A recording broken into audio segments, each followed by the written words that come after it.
Could we talk for a moment about Me Too? You've rejected the idea that we should always believe the victim in a rape Well, that's accusation. obvious. That's what happened in the lynch cases in the 1950s in the United States. The victim was always believed. Yes, and I was going to say that's fair enough.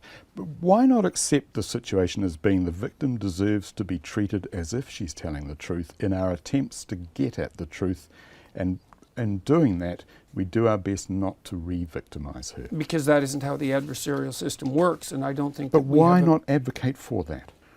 Because the adversarial system is a very effective judicial system, and it's certainly the case that among crimes that are falsely reported, rape crimes are at the top of the list.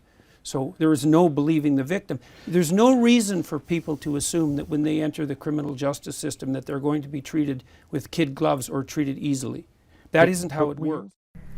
Because the adversarial system is a very effective judicial system, and it's certainly the case that among crimes that are falsely reported, rape crimes are at the top of the list. So there is no believing the victim. There is no reason for people to assume that when they enter the criminal justice system that they're going to be treated with kid gloves or treated easily. That isn't how it works.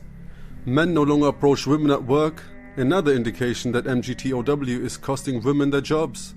According to a recent study, American men seem to be following Mike Pence's example. They might be upset that mgtow ever took place. Mike Pence appears to be quite the trendsetter. The Vice President of the United States is infamous for refusing to eat supper alone with any woman who isn't his wife. And it appears that working men all around corporate America are now doing the same. According to the recent study that will be published in the journal Organizational Dynamics, men are now much less likely to interact with their female workers as a result of the mgtow movement. The following are some study highlights. One-on-one meetings with female co-workers are avoided by 27% of men. Yes, you heard that correctly. Almost a third of men find it terrifying to be by themselves with a woman.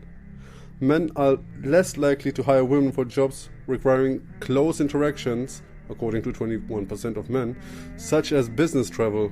19% of men have said they'd be hesitant to hire a pretty woman.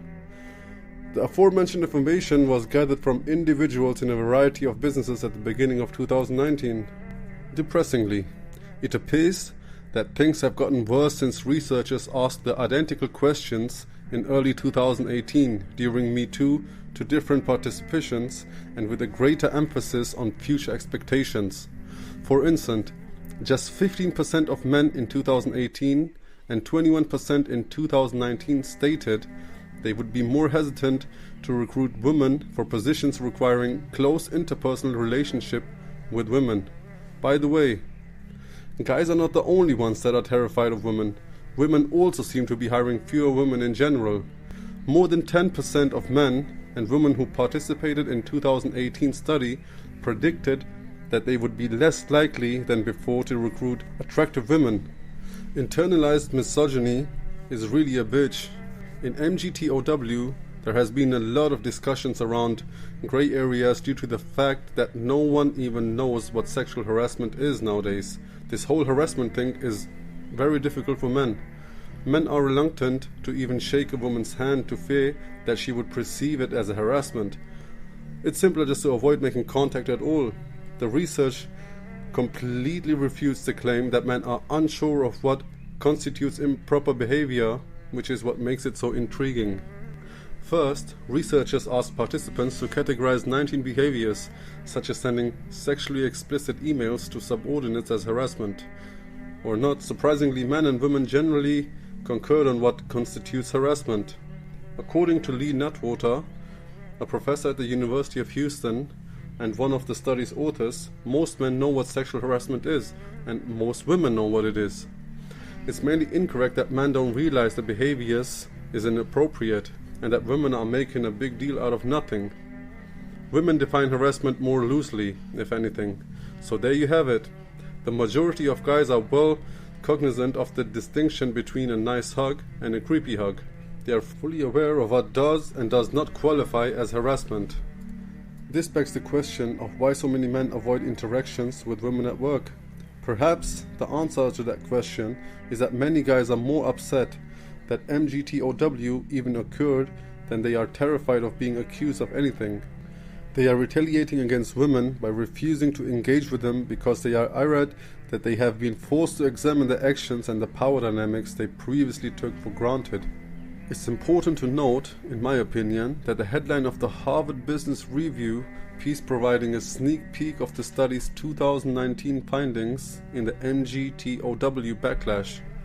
That framing, which is frequently used indirectly, indicates that mgtow went too far, and that a backlash is only natural. It's just another instance of victim blaming, a tacit tactic to relegate women to second-class status. There aren't many options that will effectively stop this. If we speak up, they accuse us of whining, terms us insults, or say other absurd things. Of course, despite the attack, we must keep raising awareness wherever possible. I can only think of non-compliance as a viable alternative, not to assist women, converse with women, employ women, or to be friends with women. Encourage healthy male relationship, spend time with your brothers, and father men. The bonds from male hiking, camping, fishing, or hunting groups. Only when the absence of men is clearly felt, they will react. When no one is there to assist them with changing the tire, bringing the sofa inside, repairing the door, etc., they don't give a damn about our data on male suicide or persuasive arguments for why men are devastated by the family court. They just don't give a damn. They won't understand a word you say. What you do matters most, and all you have to do is stop complying. Stop showing up and lend a hand. It's only difficult because of our innate desire for sex. Aside from the internal struggle between the dick and your brain, you wouldn't have any trouble leaving. But keep that in mind if you find yourself being drawn to a woman like a magnet. Just biology, that's all there is to it. Protect yourself. No one-on-one conversations, not even online with female co-workers. If you show up for a meeting with 3 or more people and there is only one other female participant present, leave the room, get a coffee, and then come back to see if anyone else is there. If she's a subordinate, make plans for a co-worker to attend. If she's your boss and you are unable to make plans for company, record the meeting. Make sure you have at least one other co-worker within hearing distance. If she insists of yapping about unrelated things to work, don't engage in office romance. Wait until one or the other has transferred to a different company. That's all for today on Noble Men. Don't forget to smash the like and subscribe button, and also click the notification bell to be the first to know when I drop a new video. If you find value in my videos, you can show your support through PayPal or Cashapp. The links are in the description. See you next time. Cheers.